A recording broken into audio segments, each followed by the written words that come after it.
You're standing outside in the heat, and you can feel it starting. The damp line down your back, the shine across your forehead, your shirt sticking to you in the one place you can't reach. It feels like a flaw, like a small, embarrassing failure of the body, something to hide, something to wipe away before anyone notices. It isn't a flaw. It is the most successful weapon your species has ever built, and you are standing there apologizing for it. 2 million years ago, your ancestors were not fast. They had no claws worth mentioning, no fangs, no venom, no armor, no ambush speed. Almost every animal they wanted to eat could outrun them in a straight line, and not by a little, by an embarrassing margin. And yet they ate. So how do you kill something that is faster than you, stronger than you, and has spent its entire life watching for predators?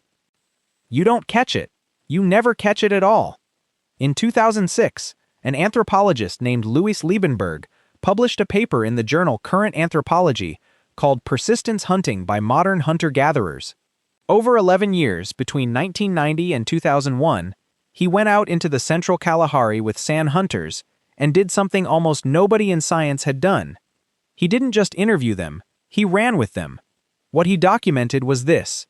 A hunter picks an animal, often a kudu, an antelope built like a sports car, capable of leaving a human being behind in seconds, and he chooses the hottest part of the day. Not dawn, not dusk, the worst hours, when the sand burns and the air shimmers and every sensible creature is lying in shade. Then he starts the animal moving. And he simply follows. The kudu explodes away. It's gone in moments. The hunter never sees it reach full speed because he isn't trying to match it. He jogs, he walks, he reads the ground, and somewhere out ahead, in the shade, the kudu stops. Because it has to. Here is the thing almost nobody knows about a running animal. It cannot breathe freely. In 1983, two biologists, Dennis Bramble and David Carrier, published a study in the journal Science called Running and Breathing in Mammals. What they found was a hidden mechanical trap. When a four-legged animal gallops, its chest works like a piston. The front legs slam down, the organs surge forward, the ribcage compresses. Breathing gets locked to the stride. One breath, one stride. One breath, one stride. It cannot choose otherwise. And that matters enormously, because most mammals cool themselves by panting, by moving huge volumes of air, fast, over a wet tongue. So a galloping animal is trapped in a terrible bargain. The faster it runs, the more heat it makes, and the less freely it can breathe that heat away. Which means it has to stop to cool down. Every time, without exception. And you don't. You are covered, almost completely covered, in eccrine sweat glands. Between 2 and 4 million of them, spread across nearly your entire skin. On your face, the density passes 200 glands per square centimeter. A chimpanzee's skin has roughly a tenth of that. In serious heat, you can pour out more than a liter of sweat in an hour, and you can do it while moving, breathing at whatever rhythm you like, because you run upright and your ribcage is free. You even lost your fur so that moving air could reach the water on your skin. Think about what that actually makes you. Not a fast animal, a cooling system with legs. So the hunt becomes something stranger than a chase. It becomes a slow, patient theft of another creature's ability to cool itself. The kudu sprints, then rests. The hunter arrives. The kudu sprints again, but it never got its temperature all the way back down, so it starts that second sprint hotter than the first, and the third hotter than the second. Liebenberg recorded hunts running somewhere between 2 and 5 hours, covering enormous ground under a desert sun. And at the end, the animal is not caught. It stops. Its body temperature climbs past the point where muscle works.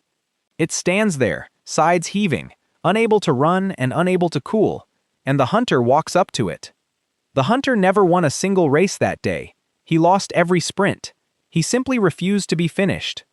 But there is a second half to this, and it's the part people miss. For hours at a time, the hunter cannot see the animal. It's gone. Over a rise, into scrub, into a herd of near-identical animals. So how do you follow something you can't see? You imagine it. Liebenberg described 2 different kinds of tracking. The first is systematic. You look down, you find the print, you follow it. Slow, but simple. The second he called speculative tracking, and it is a completely different act. You take a scrap of evidence and you build a theory. What is this animal doing? How tired is it? Which way does the ground fall? Where is the nearest shade? Where would I go if I were it? Then you run to where you predict the tracks will be, and you look for them there. That is a hypothesis. Tested against reality. Corrected and run again. Over and over. For hours. At speed. In the heat. So the oldest hunting method we have real evidence for isn't muscle at all. It's one mind modeling another mind. At a distance. For half a day. In 2004, Dennis Bramble and Daniel Lieberman published a paper in Nature called Endurance Running and the Evolution of Homo. They examined 26 features of the human body. The springy Achilles tendon, the enormous gluteus maximus that stops your torso pitching forward, a ligament at the back of your neck that keeps your head from nodding, balance organs in your inner ear, enlarged compared to our older ancestors.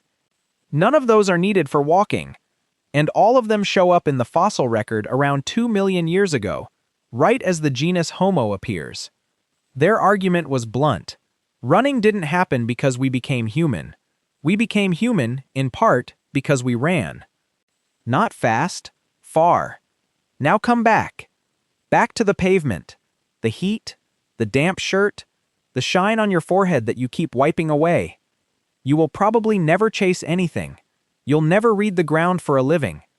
You will never spend 5 hours modeling the mind of an animal you cannot see.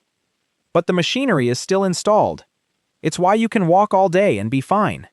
It's why an ordinary, untrained person can be taught to run a marathon, a distance that would kill most predators, and finish it. It's why you keep going at things long after the sensible move would be to stop. Something in you is very, very good at outlasting. And it's why, when you overheat, you don't pant. You sweat. So the next time you're standing in the sun with your shirt sticking to your back, feeling like your body is quietly letting you down, understand what is actually happening. That isn't weakness leaving you. That's the weapon. Still loaded. Still waiting for a hunt that ended 100,000 years ago.